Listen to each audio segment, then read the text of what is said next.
یہ عصر کے بعد 3 دفعہ پڑھا کریں، فجر کے بعد 3 دفعہ پڑھا کریں، اللہ تعالیٰ آپ کو اتنی برکتیں دے گا آپ سوچ نہیں سکتے۔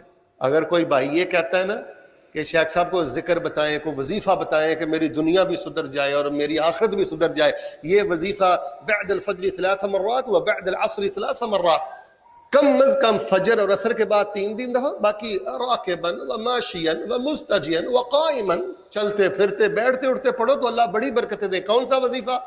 رضیت باللہ ربا و بالاسلام دینا و بمحمد نبیا، میں اللہ کو اپنا رب مان کر خوش ہوں، میرے اللہ نے مجھے جیسا حال میں رکھا ہے میں اپنے اللہ پہ خوش ہوں، نہیں پیسے بچتے، نہیں صحت ملتی، نہیں بیٹے ملتے، نہیں میری دعائیں قبول ہوتی، میں پھر بھی اپنے اللہ پر خوش ہوں، اللہ پر مجھے کوئی اعتراض نہیں۔